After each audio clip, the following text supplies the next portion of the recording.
My nephew demanded I buy him a new sports car, saying, "You're rich, it's nothing to you." When I refused, he stole my car and crashed it, laughing, "Just get another one."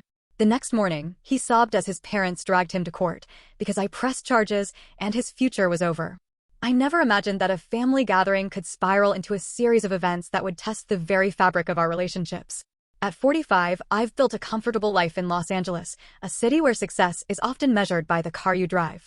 My pride and joy was a sleek, black sports car, a tangible symbol of years of dedication and hard work. Enter my 19-year-old nephew, Alex. Raised in the suburban comforts of Pasadena, Alex had grown accustomed to a lifestyle where desires were often met without question. His parents, my brother and sister-in-law, had always indulged him, perhaps too much, brushing off his increasing sense of entitlement as typical teenage behavior. The tension began on a warm Saturday afternoon during a family barbecue at my brother's house. The sun cast a golden hue over the backyard as laughter and the aroma of grilled food filled the air. Alex approached me, his gaze fixed on my car parked in the driveway. "Uncle," he began, a sly grin spreading across his face, "that car of yours is pretty sweet." "Thanks, Alex," I replied, sensing where this conversation was headed. "You've got plenty of money," he continued. "Why not buy me one just like it? It's nothing to you, right?" I was taken aback by his audacity. "Alex, buying a sports car isn't a trivial expense. It's something I've worked hard for over the years." He scoffed, "Come on, you're loaded. One car won't make a dent." "That's not the point," I said firmly. "It's about responsibility and understanding the value of hard work." Alex's face darkened, and he stormed off, muttering under his breath. I hoped that was the end of it, but deep down, I knew better. The following morning, I stepped outside my downtown LA apartment to find an empty parking spot where my car should have been. Panic surged through me. I immediately called Alex, but his phone went straight to voicemail. My next call was to my brother. "Is Alex home?" I asked, trying to keep my voice steady. No," my brother replied hesitantly. "Why?" "My car's missing, and I think Alex might have taken it." There was a pause. "I'm sure it's just a misunderstanding. Let me call him." Minutes felt like hours as I waited. Finally, my brother called back, his voice laced with anxiety. "Alex took your car. He said he just wanted to take it for a spin." "That's not acceptable," I said, anger bubbling beneath the surface. "He had no right." An hour later, Alex pulled into my driveway, the front of my car crumpled and smoke billowing from the engine. He stepped out, a sheepish grin on his face. "Sorry, Uncle," he said nonchalantly. "Guess I underestimated the power. But hey, you can just get another one, right?" I was speechless. The sheer disregard for my property, for the danger he had put himself and others in, was staggering. "This isn't just about the car, Alex," I finally managed. "It's about trust, respect, and consequences." That evening, after much contemplation, I made a decision that would send shockwaves through our family. I pressed charges against Alex for grand theft auto. It wasn't a decision made out of spite, but out of a belief that actions must have consequences. The courtroom was cold and sterile, a stark contrast to the warmth of family gatherings we once shared. Alex stood before the judge, his once cocky demeanor replaced with genuine fear and remorse. His parents flanked him, their faces etched with worry and disbelief. The judge's words were firm and unyielding. "Stealing a vehicle is a serious offense, especially when it results in property damage. Given the circumstances, I am sentencing you to probation, community service, and mandatory counseling." Alex's future, once bright and full of potential, was now marred by a criminal record. College admissions, job opportunities, all would be overshadowed by this lapse in judgment. The aftermath was a family divided. My brother and sister-in-law accused me of overreacting, of ruining their son's life. Family gatherings became strained, the air thick with unspoken resentment. Yet, amidst the turmoil, there was a glimmer of hope. Alex, now faced with the reality of his actions, began to change. He took his community service seriously, enrolled in counseling, and even reached out to me with a heartfelt apology. "Uncle," he said, tears streaming down his face, "I was wrong. I see that now. I'm sorry for everything." It was a long road to rebuilding trust, but it was a journey we embarked on together. The incident served as a harsh lesson, not just for Alex, but for our entire family. It underscored the importance of accountability, the value of hard work, and the enduring strength of familial bonds, even when tested by the most trying of circumstances. Things didn't calm down after the court hearing. If anything, they got worse. Word spread fast through the family. Everyone had an opinion. Some supported what I did, but most of them didn't say much to my face. You know that awkward silence when you walk into a room and people look away just a second too late? That became the new normal at every family get-together. My mom cried. My dad said I should have handled it within the family. My sister didn't say anything at all, just sent me a long text that ended with, "I hope it was worth it." But the twist came 2 weeks later. I was driving my rental car because my insurance was still dealing with the mess when I noticed someone was following me. Not just once. It happened again the next day. Then again. Same gray Honda Civic. Tinted windows. Never close enough to confront, but always there. At first, I thought I was being paranoid. Then my neighbor told me he saw someone creeping around my parking spot late at night. That's when I installed security cameras. 2 nights later, I caught it on video. Someone slashing the tires of the rental car. Hood up, hoodie tight. It was hard to tell for sure, but I'd recognize that walk anywhere. It was Alex.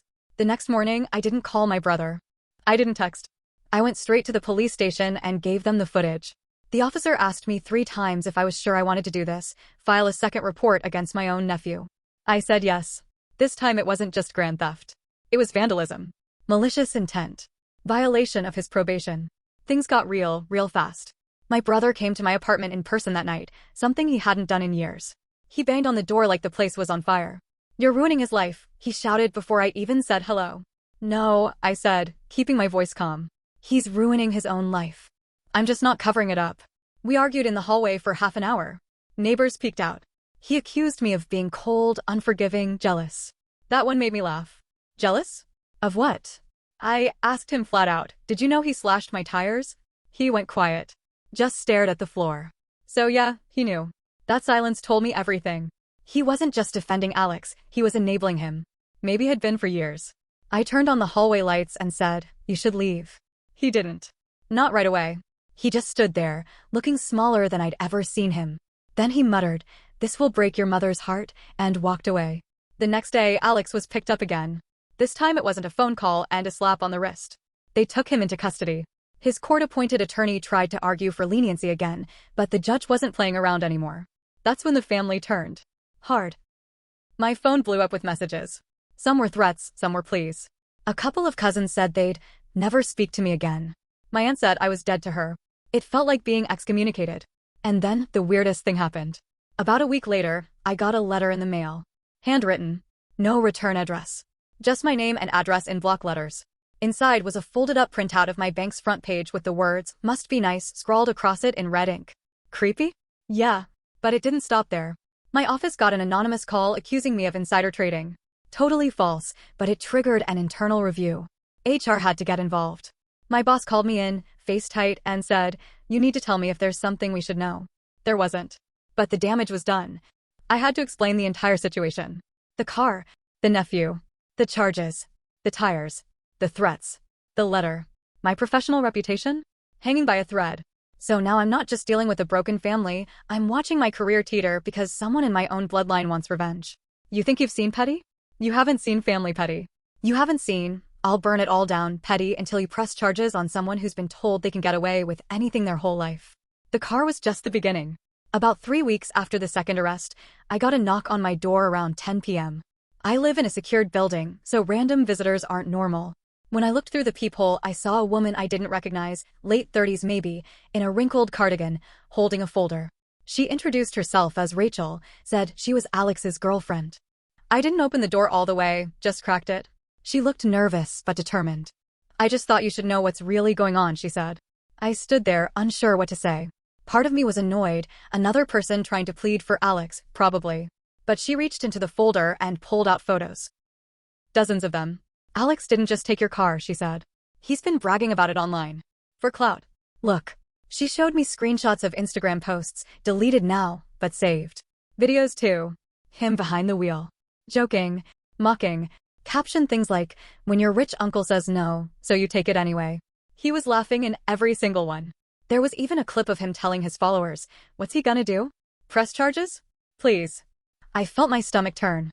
Rachel explained they'd been dating for about 6 months. She thought he was charming, funny, kind of wild, but after the first arrest, he changed. He got mean, paranoid, obsessive. She told me about the burner accounts, the calls to my job, the anonymous letter. All him. And then she said something that stopped me cold. "He's trying to ruin you because he thinks you ruined his life. And he doesn't care who gets hurt." I took the folder and thanked her. Honestly, I didn't know what to believe right then, but something in her voice, in her body language, told me she wasn't lying. 2 days later, my building's front desk called. A package had arrived for me, no sender info. It wasn't ticking or suspicious looking, but something felt off. I brought it up and opened it carefully. Inside was a smashed replica of my sports car. Same color. Same model. Someone had taken the time to destroy it and box it up like a gift. There was a note, handwritten in the same sharp red ink as the must-be-nice letter. Now you don't have to miss it. That night, I barely slept. I kept checking the cameras. I locked every door twice. I was being targeted, and it wasn't random. It was personal. And then, the real twist hit. My insurance company called about the original car theft. Said there was a problem with the claim. They had received an anonymous tip that the car was not stolen, but loaned out and crashed during an illegal drag race. I laughed at first. Then I realized they were serious. Someone, probably Alex, was trying to make it look like I gave him the car so the charges would go away and I'd be the one stuck in a mess. The agent told me, "We're not saying we believe it, but it's under investigation. If it turns out you weren't truthful, you could be held liable." Now I was furious. This wasn't just petty revenge. This was sabotage. I spent the next 2 days gathering every piece of proof I had: texts, security footage, eyewitness statements, Rachel's folder. I met with a lawyer. I went back to the police and told them everything. Every threat. Every message. Every step. They started to take it seriously now. The stalking. The harassment. The possible insurance fraud. They opened a new investigation. Meanwhile, I got another visit. This time from someone I hadn't seen since the first court hearing my father. We don't talk much. He's the stay-out-of-it type. But he came to my apartment, sat down, and just looked at me. "I'm not saying you were wrong," he said. "But I think you underestimated what happens when you break the illusion." "What illusion?" I asked. That he was ever going to be a decent man. That stayed with me.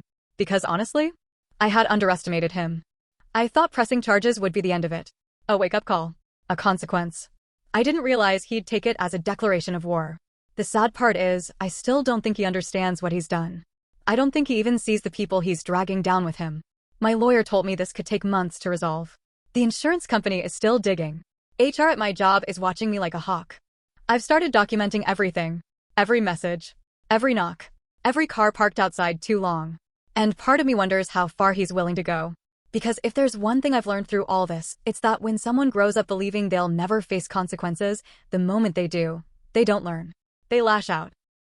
The confrontation came sooner than I expected. The police had finished their follow-up investigation. Between Rachel's testimony, the footage, the messages, the threats, and the sabotage attempts, they had enough to press new charges. Not just for vandalism and harassment, but for witness intimidation and insurance fraud. They were ready to move forward. My lawyer told me the DA might pursue this more aggressively, especially since Alex had violated probation. That meant a real possibility of jail time. Not a warning. Not community service. Time. I didn't tell anyone right away. I needed to think. I wasn't sleeping well. My job still hadn't recovered from the hit. Though the insider trading rumor was dead, there was still a haze over my name. Clients whispered. A few backed away. And through it all, my family acted like I was the villain. Like Alex had made one mistake, and I was some kind of executioner. Then I got a call from my sister-in-law. She never calls me. "Please come over," she said. "He wants to talk." I hesitated. But I went. When I arrived at their house, it was quiet. The usual noise of the TV, dogs barking, music, gone. The whole place felt like it had been drained of energy. My brother stood by the door, arms folded. He barely looked at me. I stepped into the living room, and there was Alex. Sitting on the couch. Pale, eyes sunken, not the same arrogant smirk I remembered. Just empty. I stood across from him. Said nothing. He looked up and said, "I know you're pushing for prison time." I didn't answer. He kept going. "I messed up. I know that. But do you really want me to rot in a cell? Is that what you want?" I took a deep breath and said, "I didn't want any of this.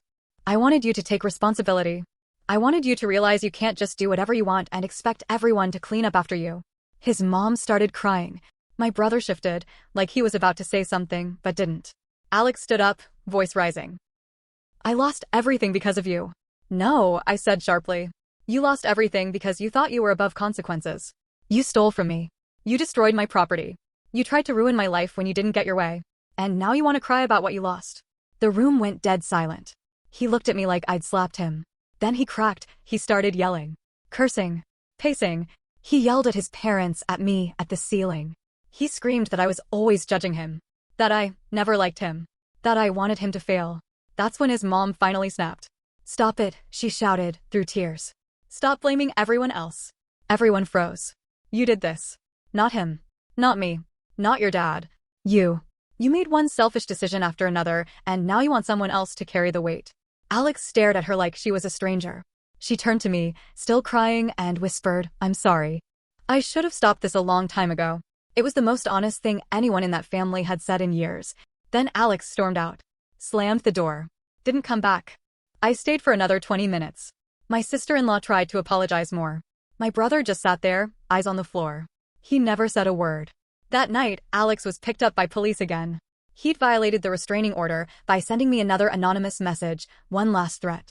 That was it. He was processed and held. This time, no bail. The next few weeks were chaos. Court dates, statements, lawyers. My job finally gave me a clean slate, but the stress never really lifted. My parents asked if I'd drop the charges. I said no. Some cousins stopped talking to me entirely. One aunt sent me a prayer book in the mail with a note that read, May God soften your heart. I didn't reply. Rachel reached out again. She said Alex had tried the same threats with her. She had to change her number. We talked for a while. She told me she was moving to Oregon. Starting over. I envied that. After the trial, Alex was sentenced. It wasn't years, but it wasn't nothing. Enough to change his future. Maybe even enough to change him, though I wouldn't count on it. I haven't seen him since. As for me, I kept the replacement car, though it never felt the same. I moved to a new apartment with better security. I took a vacation, first one in years. And I started therapy. Because the truth is, what hurt the most wasn't the car. It wasn't even the threats. It was realizing that someone I once held as family had no real love or respect for me. He didn't see me as a person. Just a wallet. A safety net. A punching bag when things didn't go his way. That's the part I'm still healing from. The worst betrayals don't come from strangers. And if there's anything I've learned, it's this. Protecting your peace is worth the price. Even if the cost is family. Especially then. I'm not sure what comes next. Maybe nothing. Maybe silence. But for now, that's enough.